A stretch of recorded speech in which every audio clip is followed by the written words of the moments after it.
সামর্থ্য থাকলে কখনোই গ্রামে থাকা উচিত নয়। আমার মতে সামর্থ্য থাকলে কখনোই গ্রামে থাকা উচিত নয়। গ্রামে ১০০ বিঘা জমির মালিক হওয়ার চাইতে শহরে এক টুকরো ভাড়া বাসায় থাকা অনেক ভালো, অনেক আরামদায়ক, অনেক সম্মানের। গ্রামে স্থায়ীভাবে বসবাস করাটাকে কোন সূচকে এগিয়ে রাখা যায়? আসলে এখানে বেশিরভাগ মানুষ এতটাই টক্সিক যে তারা নিজেদের ব্যক্তিগত জীবনের চাইতে আপনার জীবন নিয়ে বেশি চিন্তিত।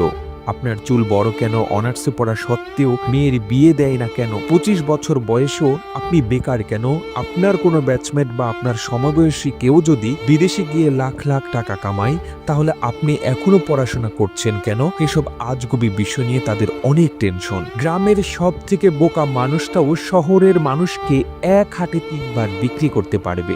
সামান্য জমি জমা নিয়ে যে কূটনৈতিক খেলা চলে গ্রামের মুরব্বীদের মাথায়, তা আন্তর্জাতিক কূটনীতিকদের মাথায়ও খেলবে না। আপনি